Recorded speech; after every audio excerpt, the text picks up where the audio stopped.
Hi friends, আজ একটি নতুন ওয়াল পেন্টিং নিয়ে তোমাদের সঙ্গে আবার হাজির হয়েছি।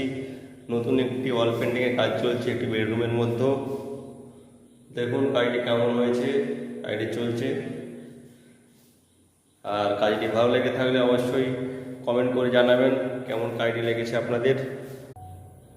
কাজটি বন্ধুরা দেখুন কেমন লেগেছে আপনাদের, এবং ভালো লেগে থাকলে অবশ্যই কমেন্ট করবেন এবং আমার ইউটিউব চ্যানেলটিকে সাবস্ক্রাইব করবেন। অনেক অনেক সাবস্ক্রাইব করবেন আপনারা, যাতে আমি আমার ইউটিউব চ্যানেলটিকে চালিয়ে নিয়ে যেতে পারি। কাজটি আপনাদের কেমন লেগেছে অবশ্যই কমেন্ট করবেন। কাজটি এখনও কমপ্লিট হয়নি। কমপ্লিট হওয়ার পরে আপনাদের সঙ্গে অবশ্যই কাজটি আমি শেয়ার করব। অবশ্যই আমার চ্যানেলটিকে সাবস্ক্রাইব